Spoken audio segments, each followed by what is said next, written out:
Por volta do ano 31 da nossa era, no alto de uma montanha junto ao mar da Galileia,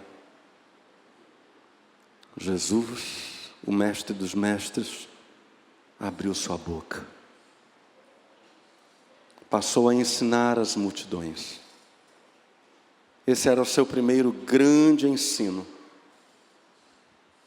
que tem sido nominado o Sermão do Monte. Jesus era o super Moisés, o Moisés máximo, que conduziu os seus seguidores não apenas a uma terra prometida, mas ao próprio encontro com Adonai, ao encontro com Deus. Na última mensagem sobre esse glorioso sermão, nós vimos que, em essência, os limpos de coração são justamente aquelas pessoas que, acima de tudo, querem ver Deus. Elas têm nisso, o próprio centro das suas vidas. E Jesus garante que elas verão Deus. Agora nós estamos diante da 7ª bem-aventurança. E se os 6 dias da criação, porque a Bíblia diz que o mundo, o universo, foi criado em 6 dias. Se os 6 dias da criação foram seguidos, como diz o livro de Gênesis, do Shabat, do sábado, aquele dia em que Deus parou de criar para receber louvor da sua criação, ou seja, o dia em que Deus, diríamos, se assentou no trono para ser exaltado, o dia em que Deus descansou de seu trabalho criativo. É também na 7ª bem-aventurança que nós encontramos paz ou descanso. Eu não posso fugir da associação de conceitos aqui. Aqueles que já tiveram o privilégio de ter bebê em casa, ontem eu pude matar a saudade, passando um tempinho com um bebezinho que está ali no colo da Érica. Aqueles que tiveram o privilégio de passar tempo com o bebê em casa, sabem que ver um bebê deitadinho, dormindo, no bercinho ou no colo, particularmente depois de mamar, é a figura perfeita entre nós, seres humanos, do que seja paz.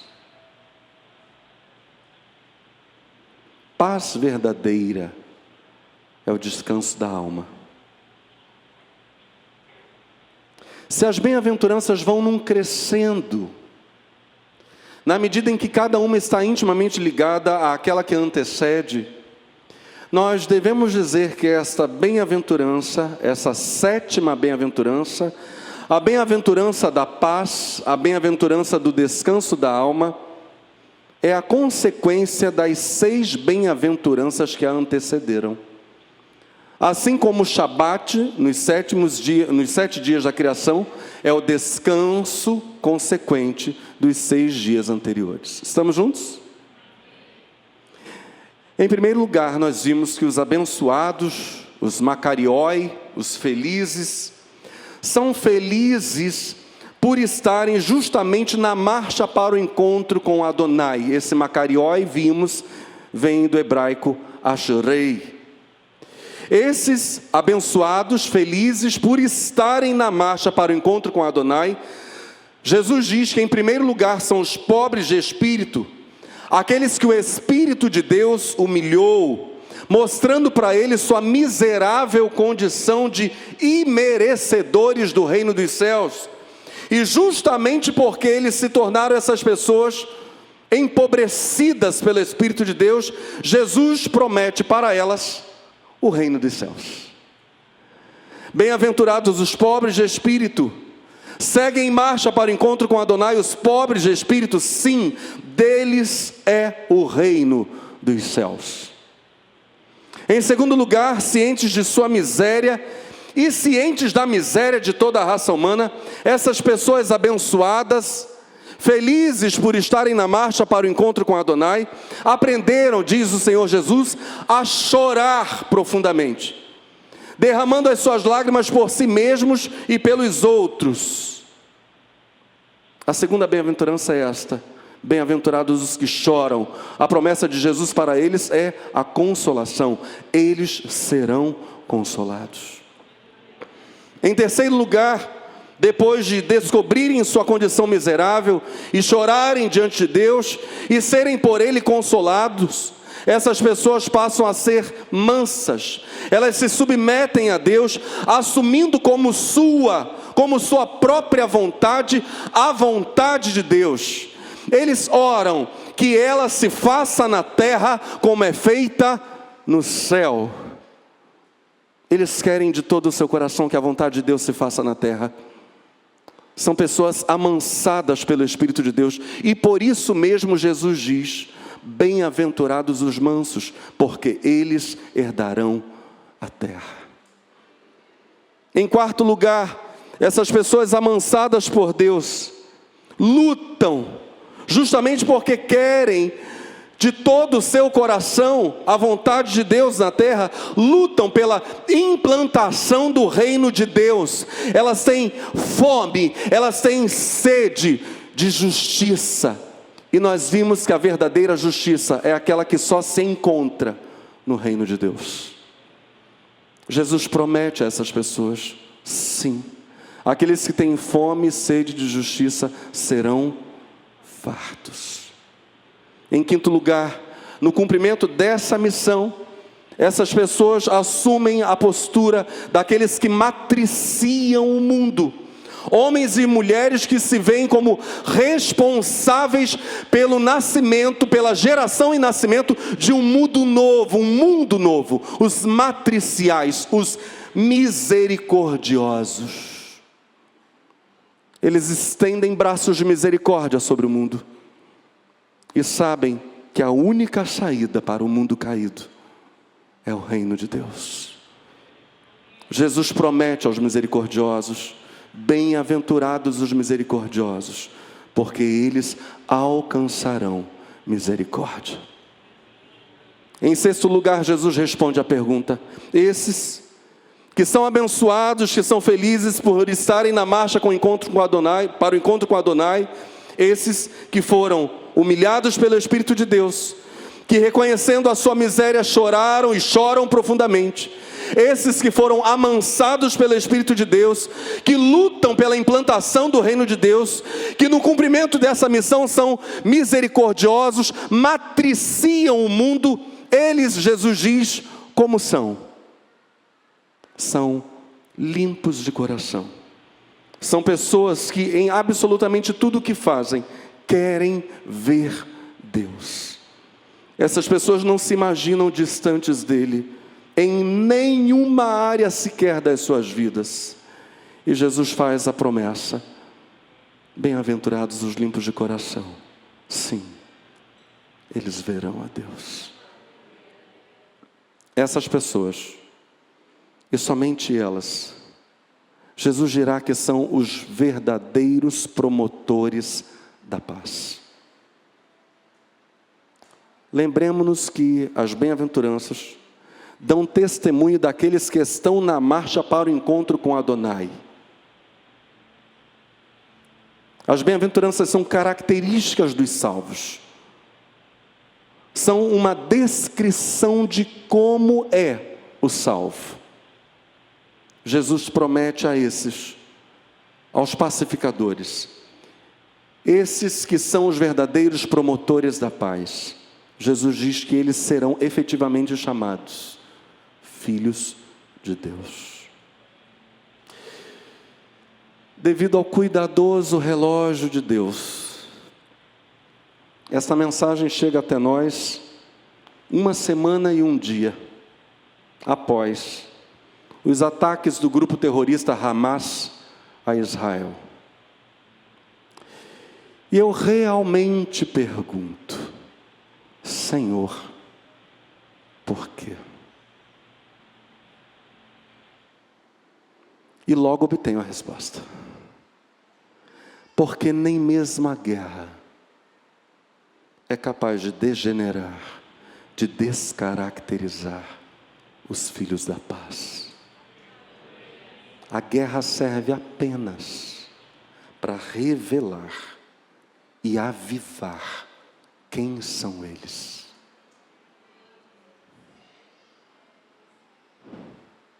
Quem são os filhos da paz? Antes de prosseguirmos, vamos responder a uma questão fundamental, intimamente ligada àquilo que poderíamos chamar de espírito. Preste muita atenção. Aliás, eu peço que todos que estão ouvindo esta mensagem tomem muito cuidado a partir de agora com as coisas que serão ditas aqui, para que não sejam mal entendidas. Amém? Redobre a sua atenção.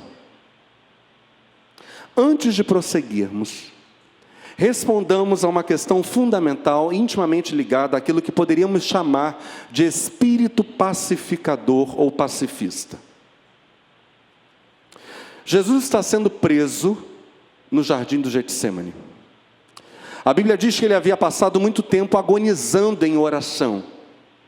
Uma turba, uma multidão enfurecida, diz a Bíblia, chega com espadas, com varapaus, para prender Jesus. Pedro, um dos apóstolos, puxa a espada e fere a orelha de Malco, servo do sumo sacerdote, durante o aprisionamento do Senhor.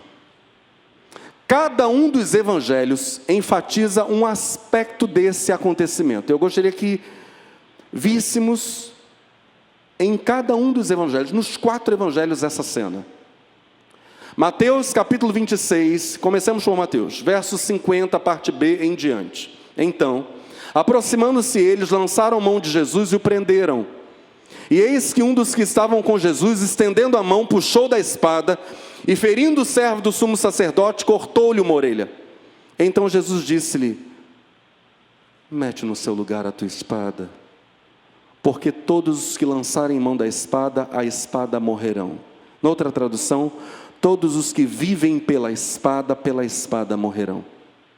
Ou pensas tu que eu não poderia agora orar a meu Pai, e que Ele não me daria mais de 12 legiões de anjos, ou seja, 72 mil anjos? Como, pois, se cumpririam as Escrituras que dizem que assim convém que aconteça?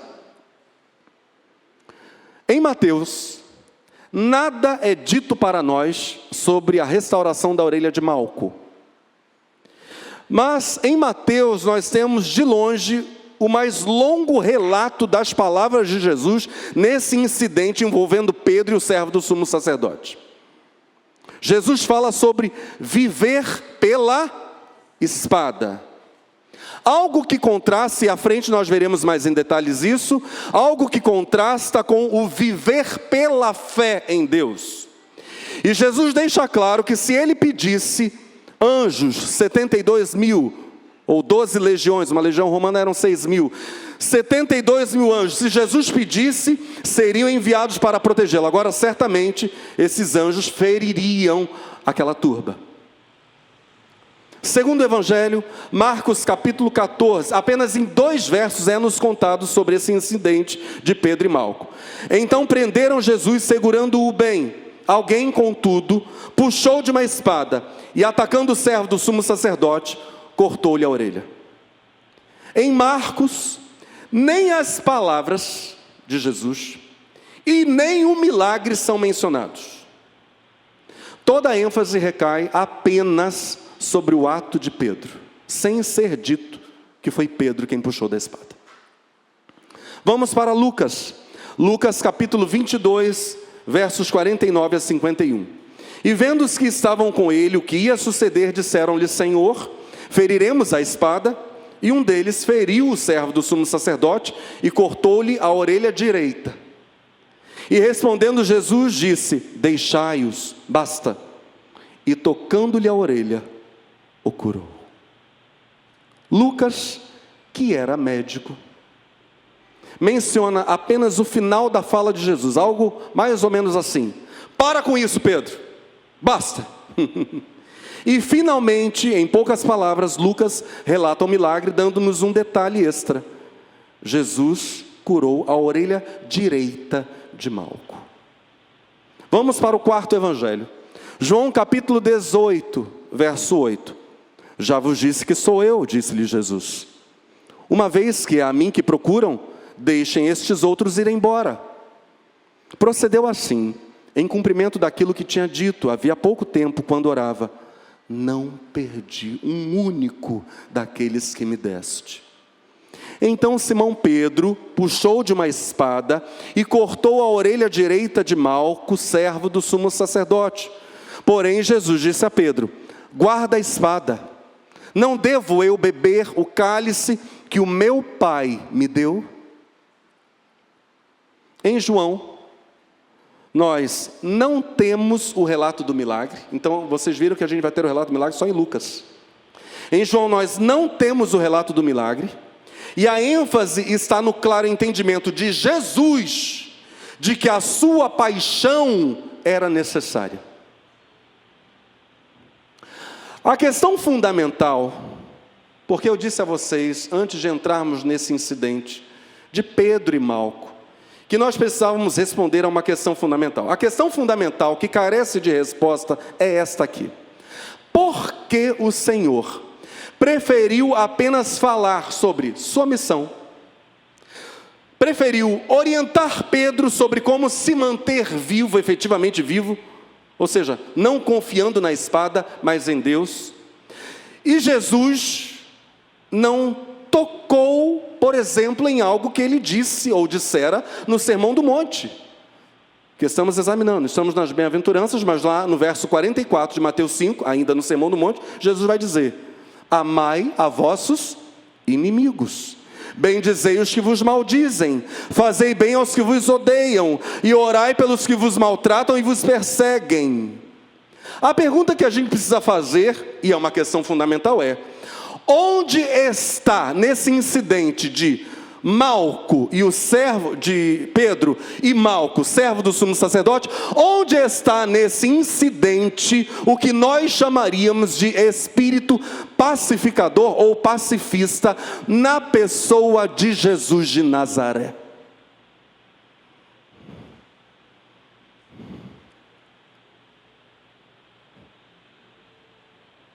O que eu estou dizendo é que Jesus não cita o amor pelos inimigos no argumento com Pedro. Ele não menciona isso. Nenhum dos evangelistas, nem Mateus, nem Marcos, nem Lucas, nem João, nenhum deles menciona a palavra de Jesus contra o ato em si de Pedro. Jesus não condena em nenhum dos 4 evangelhos a intenção de Pedro em querer protegê-lo. Cuidado com o que começamos a examinar. E ao mencionar a possibilidade de ele orar e o Pai enviar quantos anjos mesmo? 72.000. Jesus validou o senso de autoproteção. Como nós diríamos, Jesus com essa fala validou o impulso natural de legítima defesa. O rei Jesus poderia ser defendido por seus anjos, seus servos. Quanto a Pedro, o Senhor condenou não o fazer uso da espada, mas o viver pela espada. Dessa maneira, Jesus condenou o não viver pela fé na palavra de Deus. Há uma irmã aqui presente que em 2018 me perguntou sobre pacifismo, fez uma pergunta importantíssima. E eu vou citar ao longo deste momento da mensagem partes da resposta que dei para aquela irmã. Por exemplo, Jesus, aqui volto, condenou não o fazer uso da espada, mas o viver pela espada, condenando de modo indireto, é verdade, o não viver pela palavra de Deus. O que eu disse lá para aquela irmã: Davi, o grande guerreiro por cujas mãos sujas de sangue o templo não pôde ser construído, ou seja, porque Davi foi alguém que fez uso abundante da espada. A Bíblia diz, porém, que Davi não morreu pela espada. Davi morreu em boa velhice. Davi morreu passando o trono para seu filho Salomão.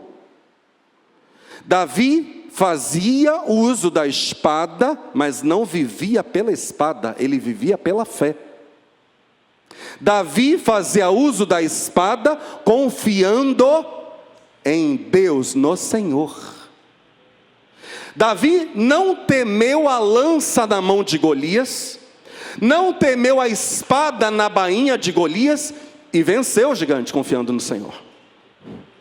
Pedro, ao contrário, e aqui está o problema, fez uso da espada, no dizer de Jesus, confiando na espada.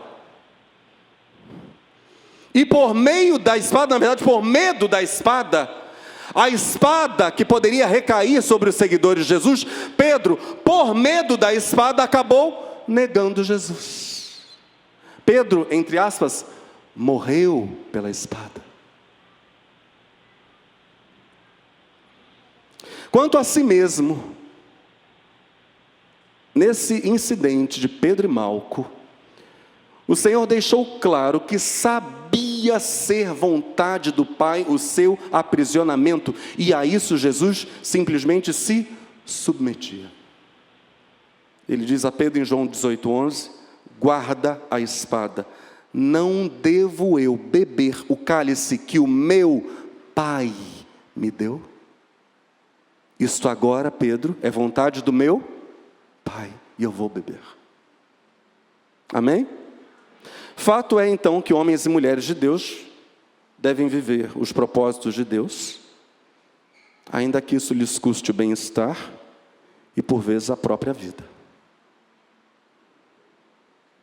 Mas em nenhum dos 4 evangelhos encontramos nesse incidente um discurso pacifista. Uma proibição de uso de armas, por exemplo. Pedro apenas não deveria viver pela espada.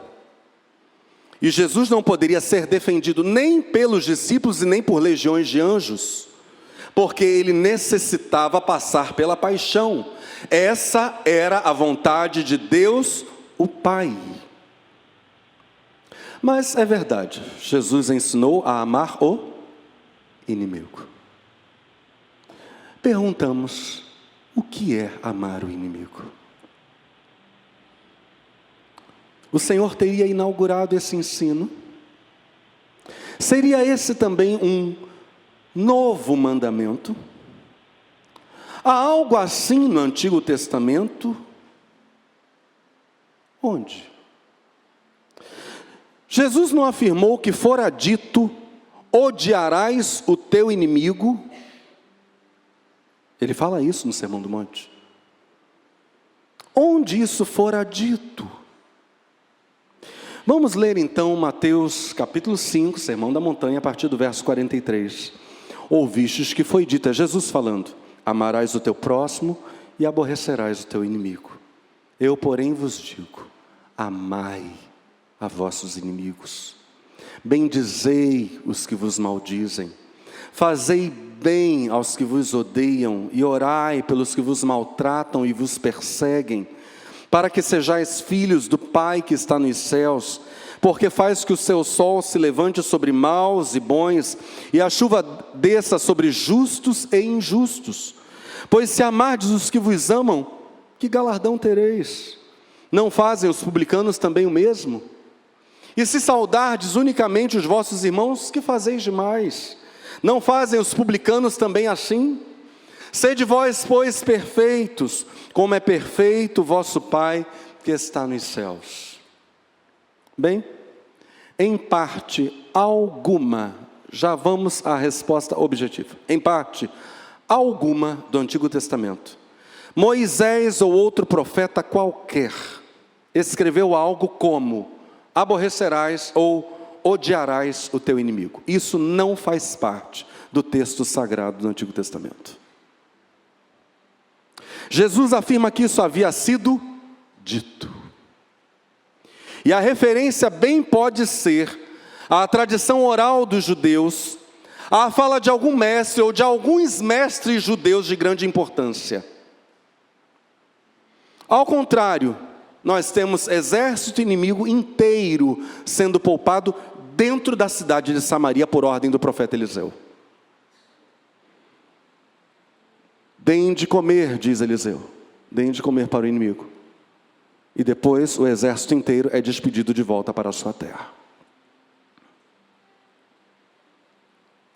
Mas veja que interessante. Jesus disse: amarás o teu inimigo, falarás bem sobre aquele que te persegue, orarás, abençoarás. Mas preste atenção. Jesus lançou imprecações sobre os mestres da lei e sobre as cidades impenitentes, Cafarnaum e Betsaida, por exemplo. E Jesus ainda disse aos discípulos que eles deveriam sacudir o pó dos seus pés ao saírem de uma cidade que rejeitasse a pregação do Evangelho, em sinal contra a cidade. Nem as imprecações de Jesus sobre os mestres, sobre as cidades impenitentes, nem o sacudir do pó dos pés, nada disso é sinal de bênção, mas é sinal de juízo e condenação, ou realizado por Jesus diretamente, ou por ordem de Jesus para os pregadores do Evangelho. Então nós estamos com um problema.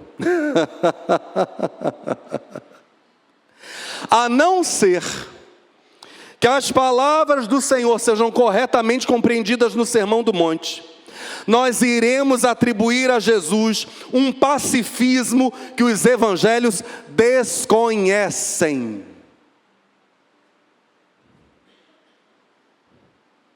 Ainda que o amor por todos seja incondicional, por vezes, diz a Bíblia, e quem diz é o próprio Jesus, e ainda dá o exemplo, por vezes o juízo será devido. Estamos juntos?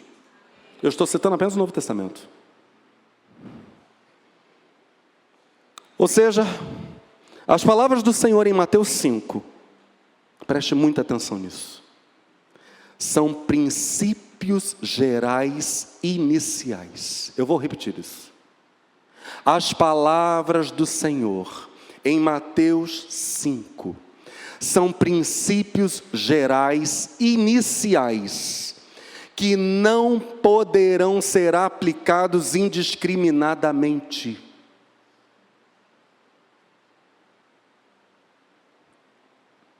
Essas palavras de Jesus, que eu vou novamente citar, são um ponto de partida obrigatório, mas nem sempre são um ponto final. Eu, porém, vos digo: amai a vossos inimigos, isso é incondicional, bendizei os que vos maldizem, fazei bem aos que vos odeiam e orai pelos que vos maltratam e vos perseguem. Bendizei, cuidado com isso. Eu quero dar exemplos preliminares do não pacifismo. Aqui eu vou me ater à doutrina do não uso das armas. Eu quero dar exemplos preliminares do não pacifismo à luz daquilo que encontramos no Evangelho. Suponhamos que uma comunidade cristã esteja prestes a ser atacada por uma comunidade islâmica. Esses crentes, se são verdadeiramente crentes, irão se pôr em oração pela salvação de seus opositores, enquanto se preparam para a guerra. Tudo bem? Vocês estão aí? Vocês ouviram o que eu acabei de falar? Particularmente os homens deverão se armar, deverão definir estratégias de guerra, simulando situações adversas, a fim de protegerem suas mulheres e filhos. Esse é o seu dever como homens.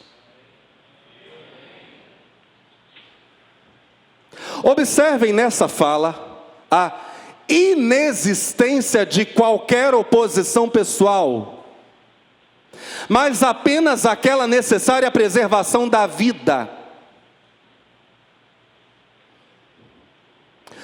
Outro exemplo. Policiais cristãos, temos alguns aqui no auditório, não precisam se identificar, por favor. Policiais cristãos deveriam ser os policiais mais capazes de prender bandidos e de matar assassinos quando fosse necessário. Confiando em Deus, fazerem uso das armas. Deus abençoe os atiradores de elite. Benditos os cristãos piedosos, que devidamente armados, resistirem ao progresso desenfreado e atroz do extremismo islâmico. Benditos aqueles que, confiando no Senhor, defenderem seu povo em tempos de guerra. Vamos ao exame de alguns textos do Novo Testamento que consolidam nossos exemplos. Eu estou falando abertamente contra uma degeneração que poderia surgir da fala de Jesus acerca dos pacificadores. O Novo Testamento não vai falar de pacifismo barato. O Novo Testamento vai falar de outra coisa que até o final da mensagem examinaremos.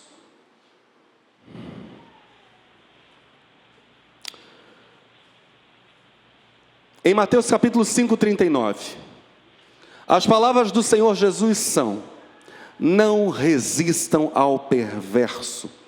Se alguém o ferir na face direita, ofereça-lhe também a outra. João capítulo 18, prisão e interrogatório de Cristo. Nós lemos nos versos 22 e 23.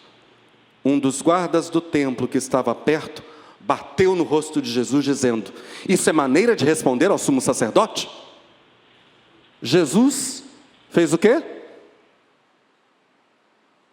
Não deu outra face. Ele não fez isso. Continuação do texto. Jesus respondeu: se eu disse algo errado, prove. Mas se digo a verdade, por que você me bate?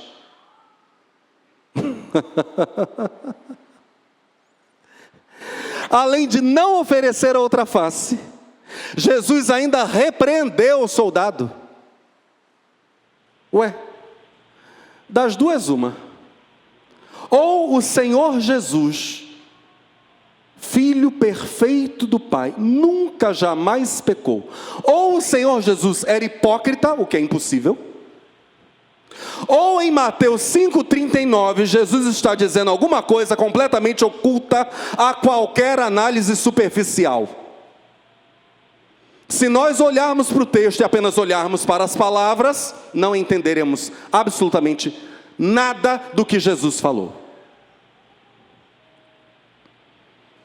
As palavras de Mateus 5:39 só podem ser entendidas se nós as lermos como parte do trecho que começa no verso 38 e vai até o verso 48. Dando atenção especial para o verso 44, só então a gente entende o verso 39. Se alguém te ferir na face direita, oferece-lhe também a outra. Então vamos à leitura do trecho para entendermos do que Jesus está falando. Estamos juntos? Ouvistes que foi dito: olho por olho e dente por dente. Eu, porém, vos digo que não resistais ao mal.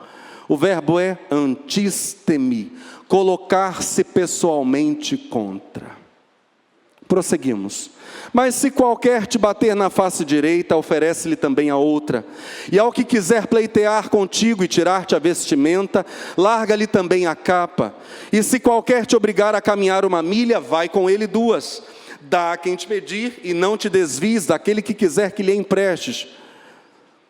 Ouvistes que foi dito: amarás o teu próximo e aborrecerás o teu inimigo. Eu, porém, vos digo: amai a vossos inimigos, bendizei os que vos maldizem, fazei bem aos que vos odeiam e orai pelos que vos maltratam e vos perseguem, para que sejais filhos do Pai que está nos céus.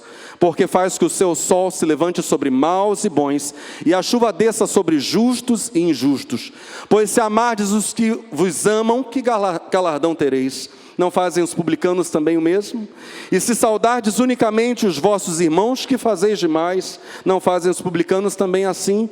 Sede vós, pois, perfeitos, como é perfeito o vosso Pai que está nos céus. Lemos de 38 a 48 porque há uma coesão que aponta mesmo nesta direção. A não formação de inimizade pessoal, de oposição pessoal, de antipatia voltada a quem quer que seja. Jesus não está falando sobre autodefesa, Jesus não está falando sobre oposição a injustiças sociais, a questão é mesmo resistência pessoal contra alguém, ódio, aversão de alguém. Objetivamente nós diríamos, se for da vontade de Deus, eu vou seguir, olha o exemplo, eu vou seguir, sofrendo nas mãos desta pessoa que exerce algum tipo de autoridade sobre mim, seja qual for, uma autoridade governamental, por exemplo. Eu vou seguir, se for vontade de Deus, eu vou seguir sofrendo nas mãos dessa pessoa, orando por sua salvação. Simbolicamente nós diríamos, se for da vontade de Deus, olha só, eu vou me deixar surrar, eu vou deixar que as minhas forças sejam sugadas, eu vou deixar essa autoridade aí usar e abusar de mim, enquanto eu oro por sua salvação. O que Jesus está ensinando para nós é que o rancor, o ódio pessoal não é devido, nem mesmo quando deva ser aplicada a justiça. Não criem oposição pessoal contra ninguém. Amem a todos.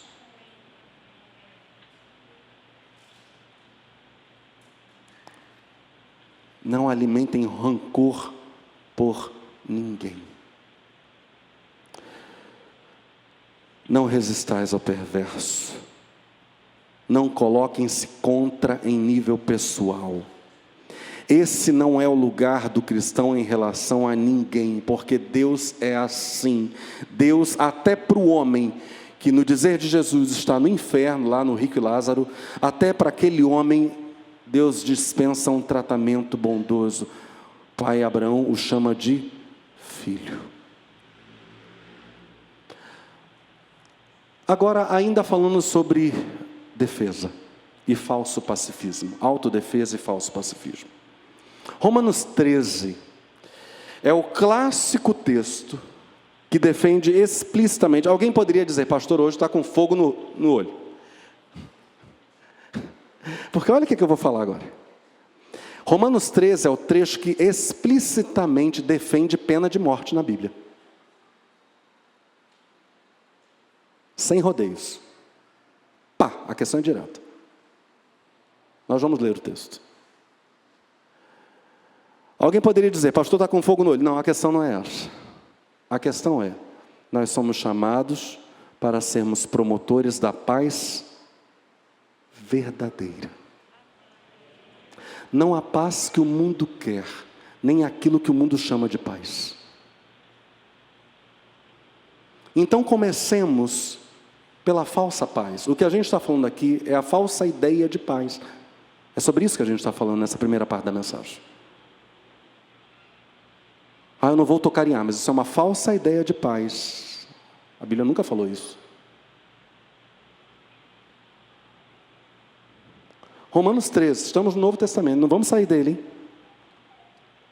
Toda alma, estou lendo a partir do verso 1, toda alma esteja sujeita às autoridades superiores, porque não há autoridade que não venha de Deus, e as autoridades que há foram ordenadas por Deus. Por isso, quem resiste à autoridade, resiste à ordenação de Deus, e os que resistem trarão sobre si mesmos a condenação. Porque os magistrados não são terror para as boas obras, mas para as más. Só um detalhe aqui. Isso já foi ministrado aqui num culto de oração pela manhã, mas é bom nós relembrarmos que o texto está caracterizando a autoridade colocada por Deus como aquela que luta por aquilo que é bom. Ninguém saia dizendo por aí que toda autoridade, ou toda pessoa que tem um título de autoridade, é autoridade posta por Deus. Romanos 13 nunca falou isso.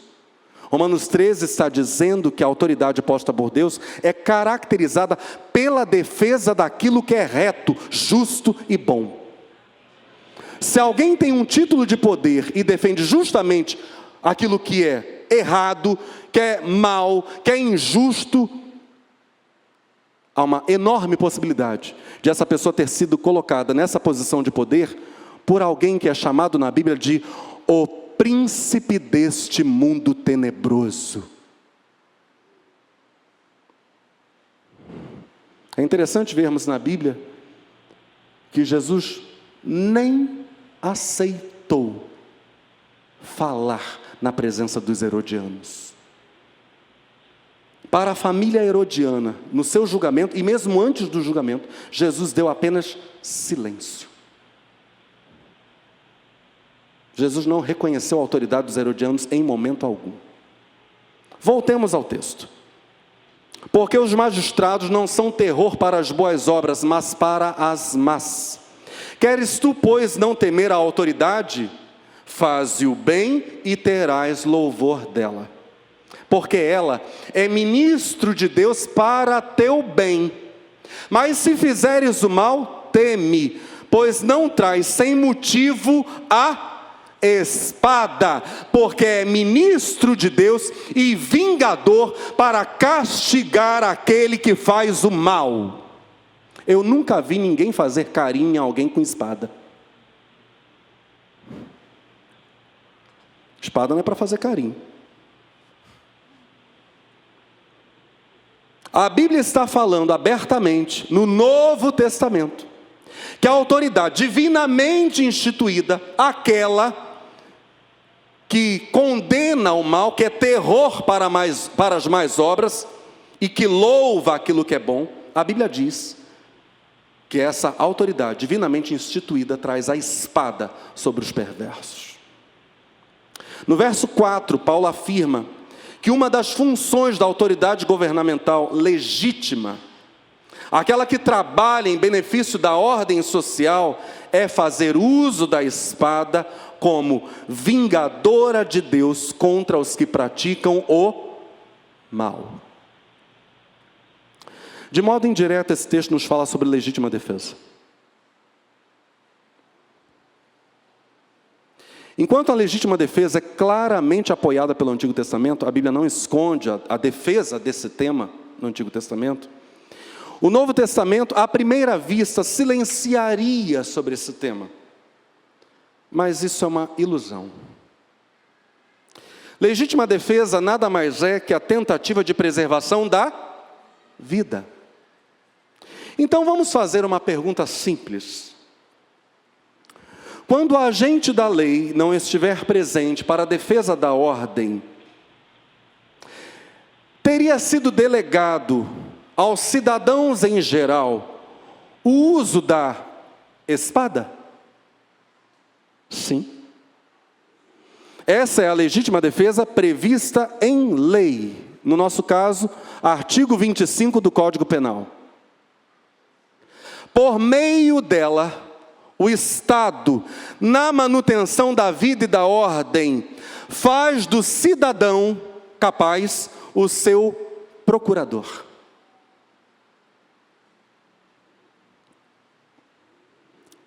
Se o Estado não está lá para defender o cidadão que está sendo ameaçado de morte, e ele pode fazê-lo de maneira moderada, sem nenhum sinal de crueldade, ele o fará. E se esse Estado for justo, inocentará o cidadão. Porque os magistrados não são terror para as boas obras, mas para as más. Queres tu, pois, não temer a autoridade? Faze o bem e terás louvor dela, porque ela é ministro de Deus para teu bem. Mas se fizeres o mal, teme, pois não traz debalde a espada, porque é ministro de Deus e vingador para castigar o que faz o mal. Então, diz o próprio Estado, se você puder se defender, tiver como se defender, e o Estado não estiver lá para se defender, te defender, defenda-se. Cumprir-se-á Romanos capítulo 13, versos 3 e 4, por delegação. Estamos juntos? Bem, dissemos que os pacificadores não são meros pacifistas. Não são simplesmente pessoas que não se defendem, não são simplesmente pessoas que não pegam em armas, eles não são isso. Romanos 13 não respalda isso, as falas de Jesus não respaldam isso. Jesus não condena a defesa, inclusive fala sobre a possibilidade de se defender. Quem são os pacificadores?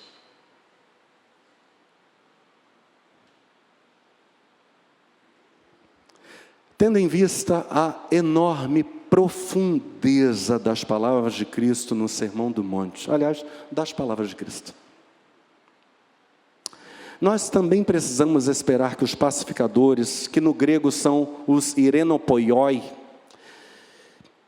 eles não serão aqueles que promovem artificialmente uma paz exterior, uma aparência de paz.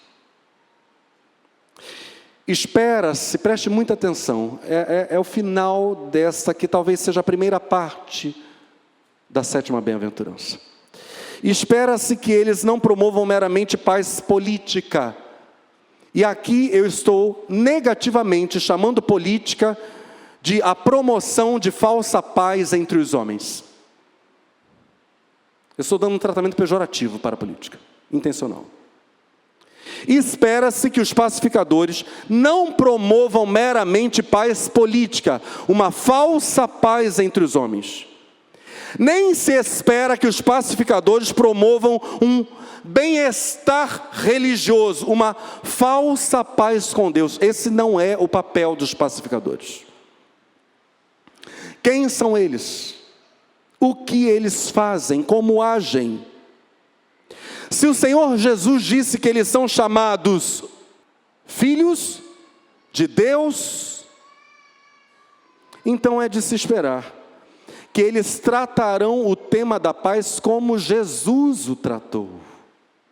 E como Jesus tratou desse tema? Em Mateus 10, por 2 vezes o Senhor Jesus fala de paz. Mateus 10, a partir do verso 5.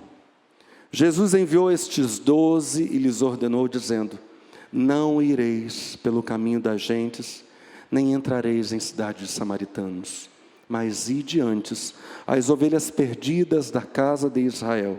E indo, vamos falar isso juntos? Pregai, dizendo: é chegado o reino dos céus. E aí Jesus prossegue no verso 8: curai os enfermos, limpai-os, ressuscitai, essa está fácil, né? Expulsai os demônios, de graça recebestes. E aí Jesus prossegue, obrigado meu bem: não possuais ouro, nem prata, nem cobre em vossos cintos, nem alforjes para o caminho, nem 2 túnicas, nem sandálias, nem bordão, porque digno é o obreiro do seu. E em qualquer cidade ou aldeia em que entrardes, procurai saber quem nela seja digno. Essa é uma palavra-chave aqui. Na linguagem do Novo Testamento, digno é aquele que teme a Deus e acolhe a mensagem e os mensageiros. Esse é o digno no Novo Testamento. Volto à leitura. E em qualquer cidade ou aldeia em que entrardes, procurai saber quem nela seja digno, e hospedai-vos aí até que vos retireis. E quando entrardes em alguma casa, saudai-a. E se a casa for digna, ou seja, se ela receberá mensagem e o mensageiro, e se a casa for digna, desça sobre ela a vossa paz. A paz que foi lançada sobre a casa na saudação. Então, o mensageiro enviado por Jesus chega e saúda: paz sobre esta casa, que haja bênção, que haja prosperidade, alegria nesta casa. Ele saúda. Ele diz: é chegado o reino dos céus. Ele prega Jesus. Se a casa for digna, Jesus está dizendo agora, a paz que foi impetrada na chegada do mensageiro, na saudação, essa paz cai sobre a casa, recai sobre a casa. Se a casa rejeita a mensagem, a paz volta para o mensageiro e o mensageiro sai. Mas se não for digna, ou seja, se não receber a mensagem, torne para vós a vossa paz. Jesus está dizendo, então saiam dali abençoados, com a paz que vocês lançaram sobre aquela casa, na saudação inicial, saiam abençoados, saiam em paz. Salto para o verso 40, quem vos recebe, a mim recebe, e quem me recebe a mim, recebe aquele que me enviou. Quem recebe um profeta na qualidade de profeta, receberá galardão de profeta. E quem recebe um justo na qualidade de justo, receberá galardão de justo. E qualquer que tiver dado só que seja um copo de água fria, a um destes pequenos, meu filho, pode me trazer mais um copo de água fria, por favor? A um destes pequenos, em nome de discípulo, em verdade vos digo, que de modo algum perderá o seu galardão. Os discípulos de Jesus, obrigado, filho. Vejam como esse menino está parecido comigo hoje. Aliás, ele está mais parecido comigo do que eu mesmo.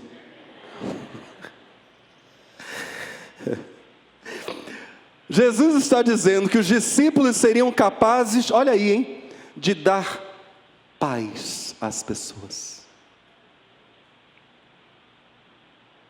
àquelas que acolhessem bem a mensagem. Os discípulos levariam paz para as casas.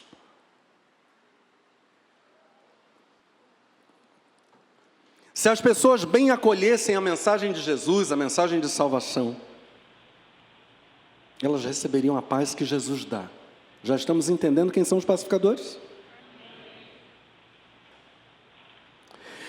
Os pacificadores, ou os discípulos aqui, não promoveriam a paz de qualquer outra maneira, senão pelo modo que Jesus dá paz. E Jesus dá paz dando-nos sua palavra. Eu disse a vocês que em Mateus capítulo 10, por 2 vezes Jesus trata o tema da paz. E a segunda vez em que aparece esse tema é quando Jesus diz, verso 34, não cuideis que vim trazer paz à terra, não vim trazer paz, mas espada.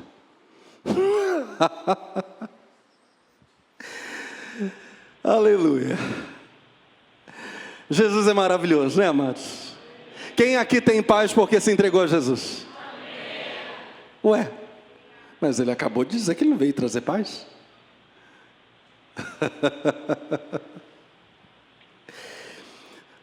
Vamos entender do fim para o início. Jesus diz, não cuideis que vim trazer a paz à terra. Não vim trazer paz, mas... Tá. O que é espada no Novo Testamento? A palavra de Deus. Se entendermos a espada como a palavra de Deus, como ela aparece em textos famosos, Efésios 6,17, tomai também o capacete da salvação e a espada do Espírito, que é a palavra de Deus. Hebreus capítulo 4, verso 12, porque a palavra de Deus é viva e eficaz, e mais penetrante do que qualquer espada de 2 gumes, e penetra até a divisão da alma e do espírito e das juntas e medulas, e é apta para discernir os pensamentos e intenção do coração. Se entendermos paz na fala de Jesus, espada na fala de Jesus, como a palavra de Deus, então, a falsa paz a que Jesus se refere, a paz que ele não veio trazer, é o oposto da espada, da palavra de Deus. E o que é o oposto da palavra de Deus? O silêncio? Não. O oposto da palavra de Deus, dito pelo próprio Jesus, quando ele fala para Pedro, arreda Satanás, porque não cogitas das coisas que são de Deus, mas das que são dos homens. O oposto da palavra de Deus é a voz dos homens, não é o silêncio, é a voz do mundo. A palavra de Deus é a paz que se opõe a isso é baseada na voz dos homens, na voz do mundo. Os pacificadores não dão para as pessoas a palavra do mundo, porque a palavra do mundo, Jesus diz, é falsa paz. Ela dá uma sensação de bem-estar completamente falsa.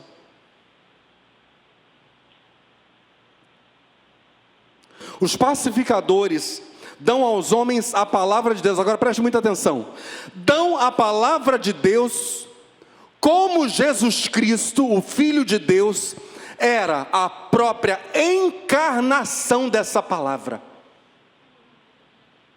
O maior privilégio, a maior responsabilidade e o maior prazer dos pacificadores é mesmo falar de Jesus ao mundo. Anunciar Jesus. Conte a velha história. Só isso traz paz verdadeira para o mundo. Só isso de fato reconcilia os homens, pais e filhos, irmãos entre si, nações com nações. Somente a mensagem da cruz. Não existe nenhuma outra coisa. Não há sistema político capaz de dar paz. A paz será apenas aparente, porque a alma do homem continuará em guerra. Eu não falei na primeira parte da mensagem sobre legítima defesa, destruindo a ideia de pacifismo, associando falso pacifismo aos pacificadores. Eu não falei sobre essas coisas para que a gente saia por aí agredindo as pessoas, claro que não. Mas para que a gente não associe a paz que Cristo dá com nenhuma dessas questões naturais. Como a gente implanta a paz no mundo? Abrindo mão das armas? Evidentemente que não. Só se implanta a paz no mundo, anunciando ao mundo aquele que é o príncipe da paz. Essa é a questão. Colossenses capítulo 1, verso 19, porque foi do agrado do Pai que toda a plenitude nele habitasse, e que havendo feito por ele a paz pelo sangue da sua cruz, por meio dele reconciliasse consigo mesmo todas as coisas, tanto as que estão na terra como as que estão nos céus. Como então os homens conhecem o caminho da paz? Chegando diante da cruz de Jesus. Aí se descortina diante deles a paz com Deus e a paz com os homens. Celebre Efésios 1, Efésios 2. Celebre a Bíblia inteira. Mas em especial agora, celebre Efésios 2. Fale de Efésios 2. Eu citei Colossenses 1 e agora cito Efésios 2 a partir do verso 13. Mas agora, em Cristo Jesus. Eu quero saber quantos aqui estão prontos para dar glória a Deus. Aleluia. Mas agora, em Cristo Jesus. Olha o que Paulo vai dizer pelo Espírito Santo. Vocês, que antes estavam longe, pelo sangue de Cristo, vocês chegaram perto. Porque Ele é a nossa paz, o qual de ambos os povos, judeus e gentios, fez um povo, derrubando a parede de separação que estava no meio, na sua carne, ou seja, na carne crucificada, desfez a inimizade, isto é, a lei dos mandamentos, que consistia em ordenanças, para criar em si mesmo, dos dois povos, um novo homem, uma nova raça humana, fazendo a paz, e pela cruz reconciliou ambos com Deus em um corpo, matando com ela, lá na cruz do Calvário, as inimizades, e vindo Ele anunciou a paz a vocês que estavam longe e aos que estavam perto, porque por Ele, por Jesus, ambos temos acesso ao Pai em um mesmo Espírito. Aleluia! Jesus é a paz. Se você se acovardar, se você se intimidar, não poderá jamais ser chamado de filho de Deus. Contudo, seguem em marcha para o encontro com Adonai os pacificadores, aqueles que anunciam o príncipe da paz. Sim, eles serão chamados filhos de Deus. Fale. Fale de Jesus. Conte ao mundo que a paz verdadeira emana da cruz de Jesus. Por favor, fique de pé no seu lugar.